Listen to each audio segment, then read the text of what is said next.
Fridtjof Chon, ولا غالب إلا الله. résumé de la métaphysique intégrale. Première partie, الملك الدائم لله. monde des principes. العز القائم لله. Chapitre, dimension de la toute-puissance. وما بكم من نعمة فمن الله.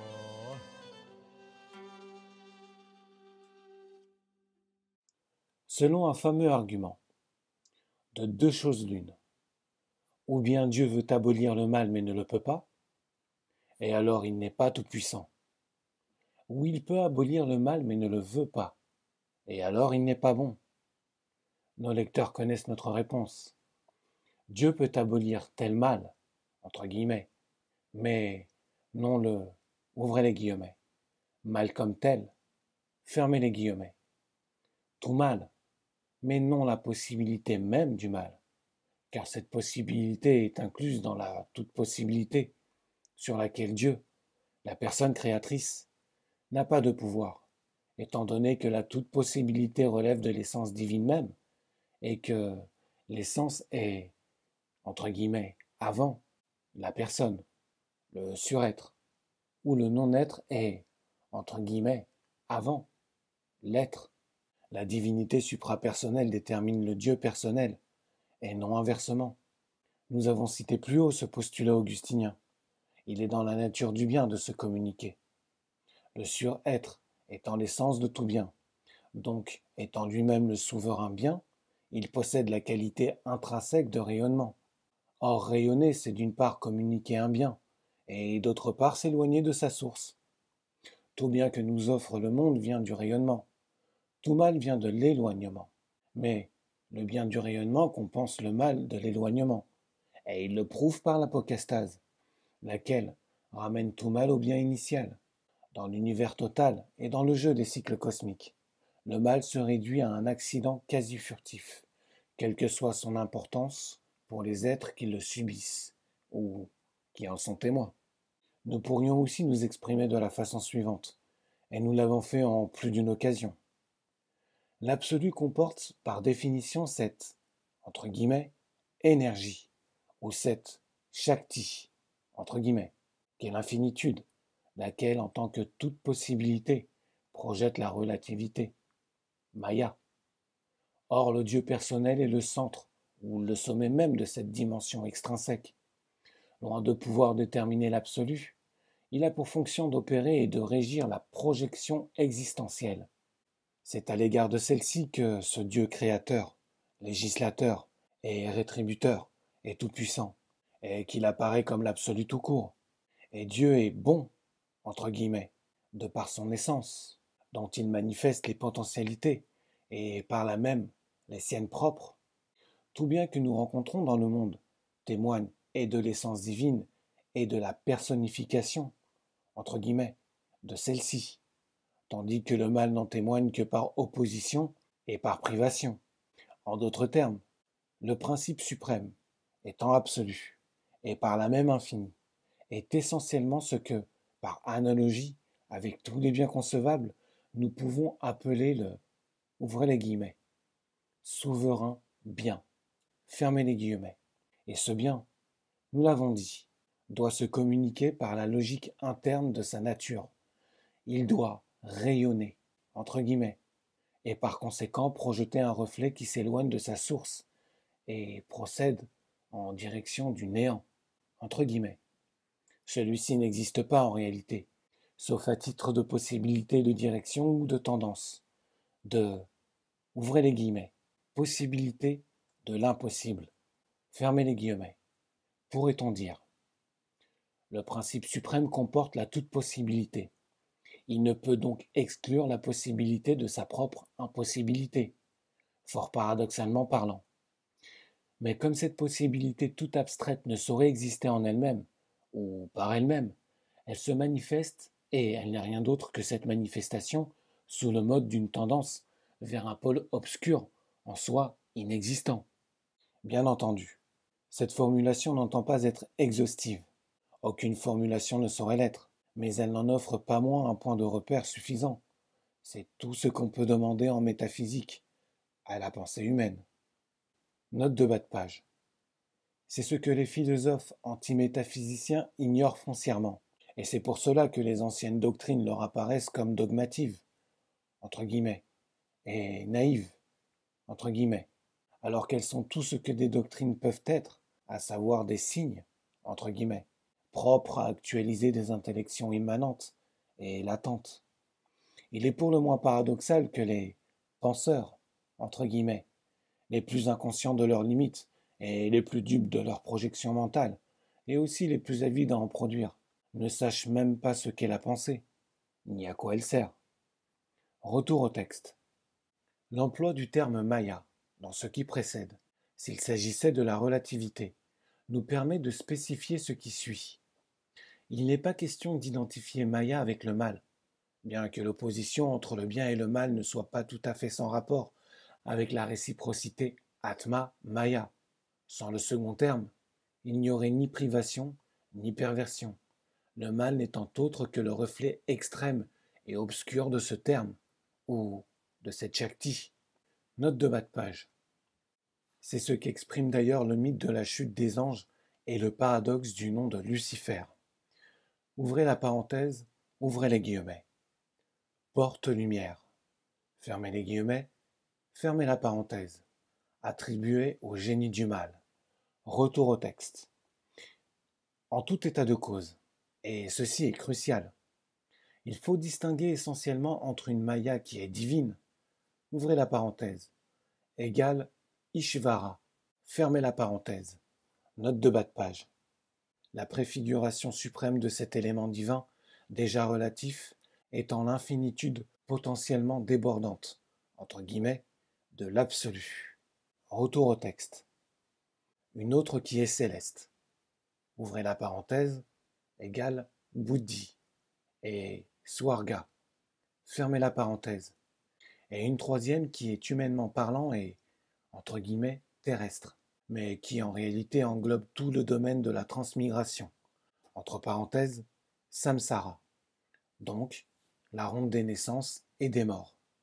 On peut distinguer en Maya également un mode objectif, lequel se réfère à l'univers qui nous entoure et en partie nous dépasse, et un mode subjectif, lequel se réfère aux expériences de notre ego.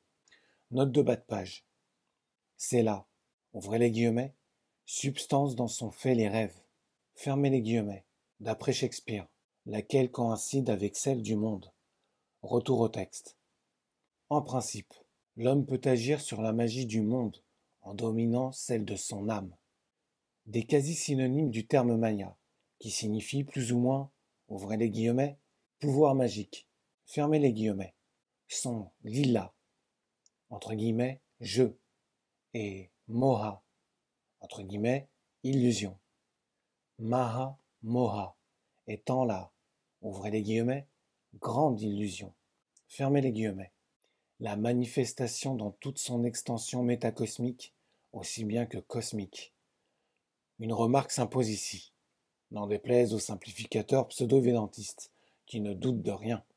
Il n'est pas possible de dépasser la relativité, sous les rapports qui peuvent venir en ligne de compte, sans l'acquiescement et le secours du relatif divin, lesquels sont loin d'être gratuits, et bien au contraire, engagent et exigent tout ce que nous sommes. Il y aurait bien des choses à dire sur les procédés et les modalités de la divine omnipotence. Dans le cas du miracle, Dieu projette quelque chose de lui-même dans le monde. Il modifie le cours naturel des choses par sa présence. Dans d'autres cas, qui ne sortent pas à proprement parler de ce cours, la divine présence est moins directe, ou plus indirecte si l'on préfère, car l'entrée de Dieu dans le monde ne saurait signifier que la personne divine y entre, avec sa substance même, laquelle réduirait l'univers en cendres. C'est dire que dans l'ordre des manifestations de la puissance divine, il s'agit de distinguer entre les dimensions horizontales, entre guillemets, et verticales, entre guillemets, celle-ci étant surnaturelle, et celle-là naturelle. Pour les matérialistes, seule la dimension horizontale existe, et c'est pour cela qu'ils ne peuvent pas concevoir des causes qui agissent à partir de la verticale et qui, de ce fait, sont inexistantes pour eux, comme la dimension verticale elle-même. Note de bas de page. Relevons ici que l'erreur évolutionniste a son fondement dans ce préjugé. Au lieu de concevoir que les créatures sont des archétypes qui s'incarnent, entre guillemets, dans la matière à partir de l'intellect divin, et en passant par un plan subtil ou animique, on enferme toute la causalité dans le monde matériel, en ignorant délibérément les contradictions flagrantes que cette planimétrie, entre guillemets, conceptuelle implique. Retour au texte. À la place des notions d'horizontalité et de verticalité, nous pourrions aussi utiliser les images du cercle et de la croix, ou des cercles concentriques et des rayons. D'une part, la causalité reste séparée des cercles, et c'est l'ordre naturel et dépourvu de mystère. D'autre part, elle émane du point central, et c'est l'ordre surnaturel, miraculeux et divin. Ouvrez les guillemets. Aux hommes, cela est impossible, mais à Dieu, tout est possible. Fermez les guillemets. Si Dieu était bon, raisonnent les athées, et même certains déistes, il abolirait le mal. Nous avons à cela deux réponses, et on connaît la première. Dieu ne saurait abolir le mal comme tel puisque celui-ci relève de la toute-possibilité qui, elle, est ontologiquement antérieure, entre guillemets, au Dieu personne. Par conséquent, Dieu ne peut abolir tel mal que dans la mesure où, en le faisant, il tient compte de la nécessité métaphysique du mal en soi. Note de bas de page. Ce qui est ontologiquement nécessaire est, ouvrez les guillemets, ce qui est écrit, fermez les guillemets, en langage sémitique. Retour au texte. Notre seconde réponse dépasse en quelque sorte la première, au point de paraître la contredire. Dieu étant bon, il abolit en fait non seulement tel mal, mais aussi le mal comme tel. Tel mal parce que toute chose a une fin, et le mal comme tel parce que celui-ci, étant soumis à la même règle en fin de compte, disparaît en vertu des cycles cosmiques et par l'effet de l'apocastase. Note de bas de page. Selon la doctrine hindoue, la, ouvrez les guillemets, nuit de Brahma, fermez les guillemets, succède au, ouvrez les guillemets, jour de Brahma, fermez les guillemets. Après la projection vient la réintégration. Retour au texte. Aussi, la formule vincit omnia veritas s'applique-t-elle non seulement à la vérité, mais également au bien sous tous ses aspects. Et ceci signifie également qu'il ne saurait y avoir aucune symétrie entre le bien et le mal. Note de bas de page. C'est en vertu de ce principe que la beauté, par exemple, est ontologiquement plus réelle que la laideur, ce que l'esprit moderne nie avec une fureur bien caractéristique. Lui qui relativise, subjectivise et inverse tout. Et c'est pour cela encore que l'âge d'or, entre guillemets, est beaucoup plus long que les autres âges, et notamment l'âge de fer, entre guillemets. Retour au texte. Celui-ci n'a aucun être par lui-même, tandis que celui-là est l'être de toute chose.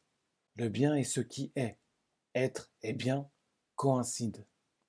Il est vrai qu'à notre seconde réponse, on pourrait objecter que sa portée n'est que relative, puisque les termes cycliques n'abolissent pas la possibilité du mal, lequel en effet doit réapparaître au cours de chaque cycle, à un degré quelconque. Cela est vrai, sans être réellement une objection.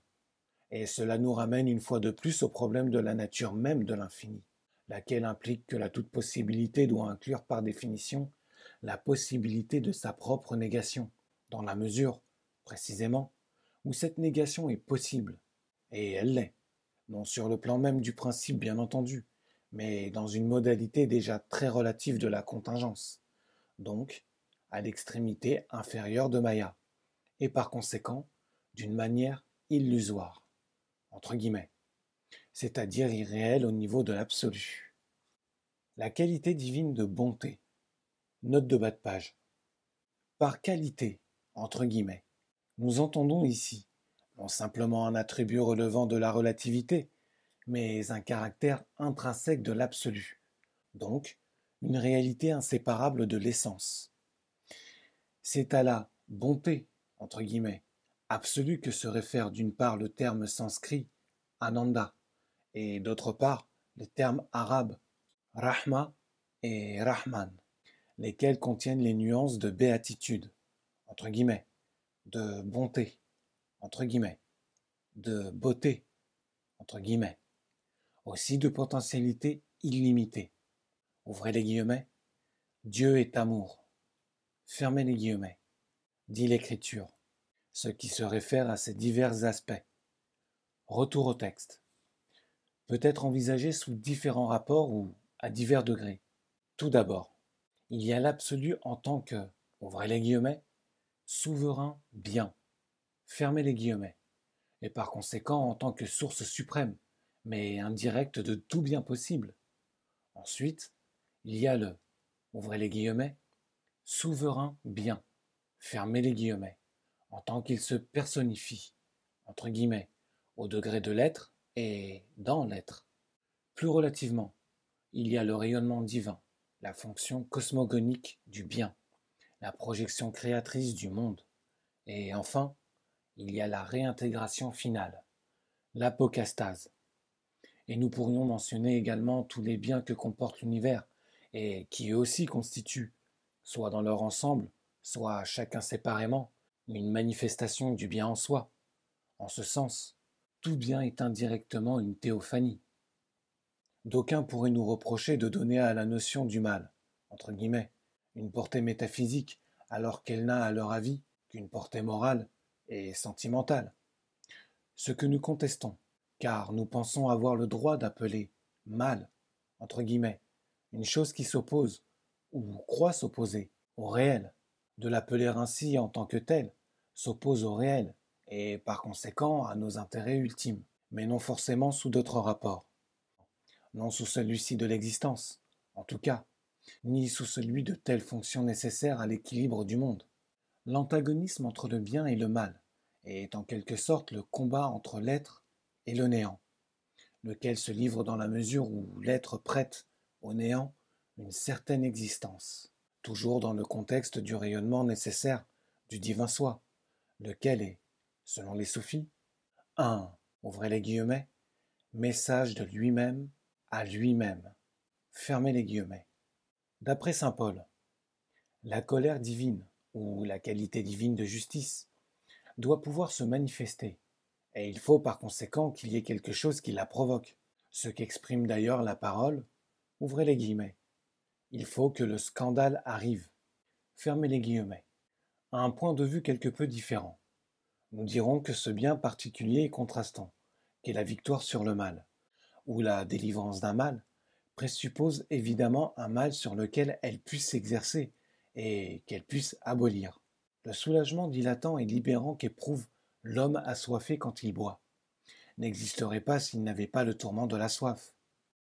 Nous avons entendu dire parfois que le bonheur illimité du paradis est impossible puisque, faute de contraste, il finirait dans l'ennui. Pour apprécier un bonheur, paraît-il, il faut qu'il y ait des points de comparaison et de référence, donc des souffrances. Cette opinion est erronée pour diverses raisons.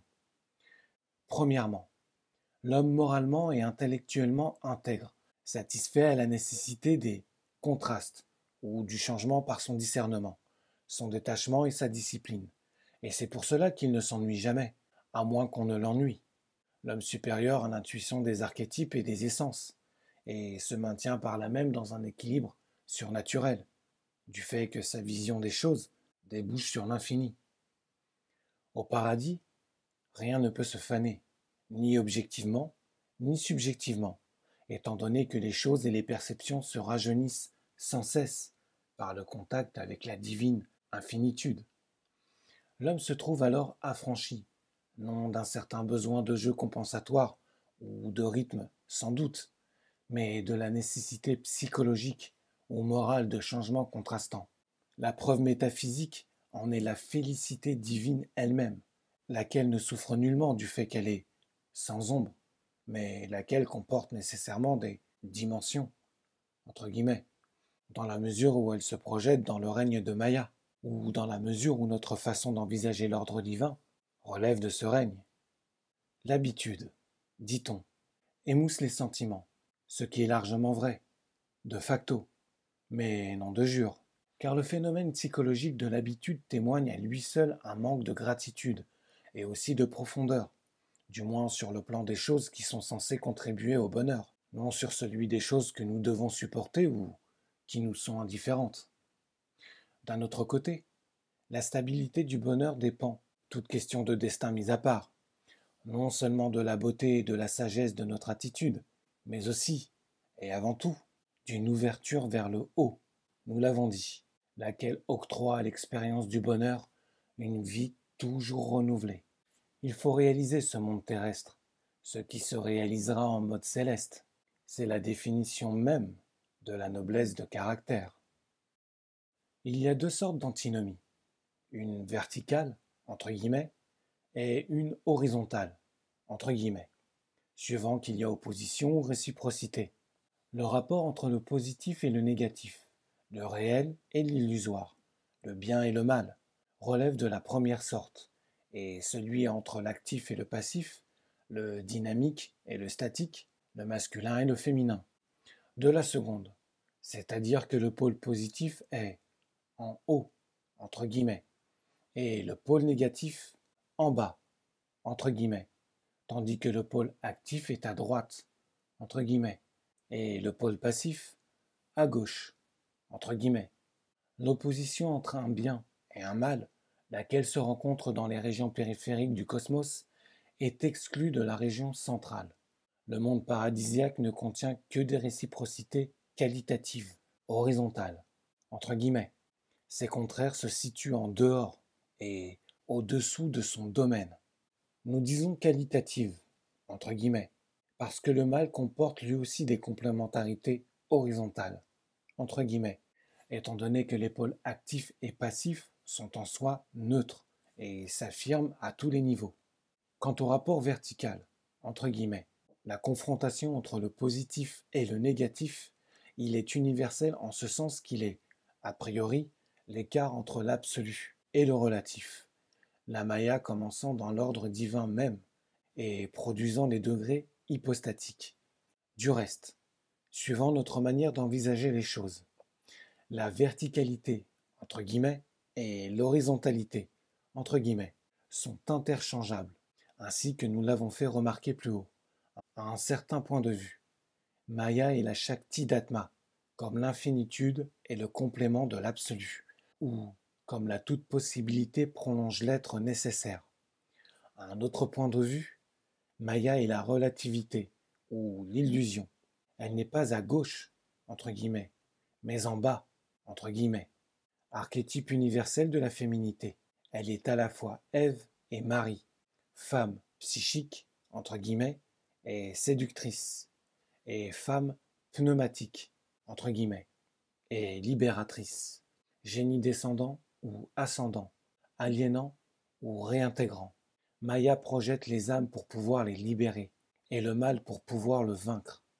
Ou encore, d'une part, elle projette son voile pour manifester les potentialités du suprême bien, et d'autre part, elle voile le bien pour pouvoir le dévoiler, et manifester ainsi un bien de plus, celui du retour de l'enfant prodigue, ou celui de la délivrance. Il vaut la peine de rappeler ici que la doctrine hindoue rend compte de la possibilité du mal moyennant le concept de la triade universelle, sattva, rajas, tamas, à savoir, analogiquement parlant, la luminosité, entre guillemets, la chaleur, entre guillemets, l'obscurité, entre guillemets. Cette dernière étant, non le mal comme tel, mais la racine ontologique de ce phénomène dans certains symbolismes. Même dans la Bible, incidemment, il y a néanmoins une coïncidence de facto entre la fonction punitive et destructive de Dieu, personnifiée dans l'Inde par Shiva. Note de bas de page. Il s'agit alors du Shiva particularisé de la, ouvrez les guillemets, triple manifestation. Fermez les guillemets. Ouvrez la parenthèse, Trimurti, Brahma, Vishnu, Shiva. Fermez la parenthèse. Et non du Shiva suprême qui, lui, est synonyme de Parabrahma et de ce fait possède ou domine toutes les fonctions. Retour au texte. Et le génie du mal, le Satan des Sémites. Shiva est en effet le sommet divin de Tamas, si l'on peut dire, mais il n'est certes pas obscurité, entre guillemets, pesanteur, entre guillemets, ou ignorance, entre guillemets. Il comporte tout au plus un aspect négatif ou ténébreux, au point de vue du monde, du fait précisément qu'il châtie et qu'il détruit. La confusion apparente ou réelle entre la colère divine et le génie du mal est une ellipse qui signifie que le mal, en tant que phénomène nécessaire, s'intègre en dernière analyse dans une fonction céleste. D'un côté, Dieu aime, entre guillemets, le monde parce que le monde manifeste Dieu. Note de bas de page. En créant le monde, ouvrez les guillemets, Dieu vit que cela était bon. Fermez les guillemets. Et il créa l'homme, ouvrez les guillemets, à son image. Fermez les guillemets. Mais d'un autre côté, Dieu punit, entre guillemets, le monde parce que celui-ci est, non manifestation divine cette fois-ci, mais au contraire, éloignement et, ouvrez les guillemets, autre que Dieu. Fermez les guillemets. Il y a d'une part harmonie et d'autre part opposition entre, ouvrez les guillemets, l'être nécessaire. Fermez les guillemets. Et, ouvrez les guillemets, l'être possible. Fermez les guillemets. Toute l'existence est une oscillation, en surface contradictoire, mais au fond homogène, entre ces deux aimants d'ailleurs incommensurables. Et c'est ainsi que l'homme est la personnification d'une alternative aux dimensions qui échappent à sa vision immédiate. En d'autres termes, la raison d'être même de la condition humaine est de choisir et de faire le bon choix, d'opter pour la participation libératrice à l'être nécessaire, et non pour l'errance asservissante dans le labyrinthe du possible et en direction du néant. C'est ainsi également que tout homme est prêtre. Note de bas de page. Ce que l'islam entend accentuer en restituant à l'homme sa prêtrise primordiale. Retour au texte. Pontifex, entre guillemets, pontife, bâtisseur du pont entre la terre et le ciel, du pont menant du présent exil à l'autre rive, celle de la paix auprès de l'immuable. Note de bas de page. Comme l'énonce le Prajna Paramita Hridaya Sutra. Ouvrez les guillemets. Parti pour l'autre rive. Arrive à l'autre rive. Ô illumination, sois béni. Fermez les guillemets. Retour au texte. Le mal, avons-nous dit, n'a aucun être en lui-même. Il ne l'a que par emprunt et en sa substance neutre, tandis que le bien est l'être de toute chose, en sorte que l'être est synonyme de bien, comme l'ont révélé quelques soufis. Or, chaque homme par son existence et ses facultés participe à l'être et le porte pour ainsi dire en lui-même. Chacun a accès en lui-même au bien, donc à la béatitude. Ouvrez les guillemets. Le royaume de Dieu est en dedans de vous. Fermez les guillemets. Il est vrai que cet accès, en raison de la chute, entre guillemets, est devenu fonction de conditions externes. La porte du cœur humain s'est enfermée, la porte du cœur céleste a dû s'ouvrir, et elle l'a fait moyennant la révélation et la foi. Ouvrez les guillemets. Sans moi, vous ne pouvez rien faire. Fermez les guillemets.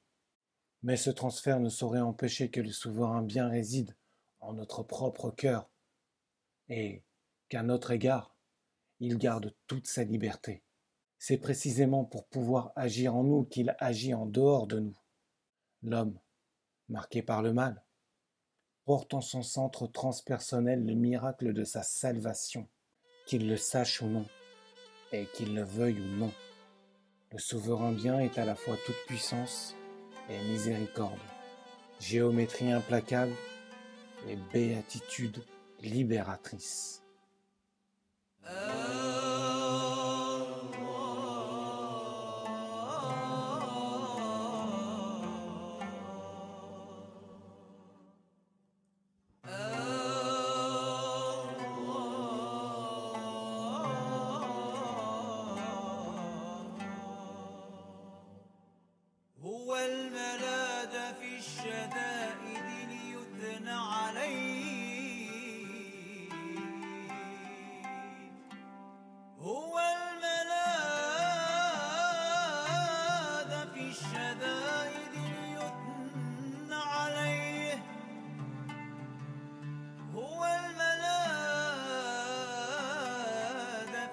أذان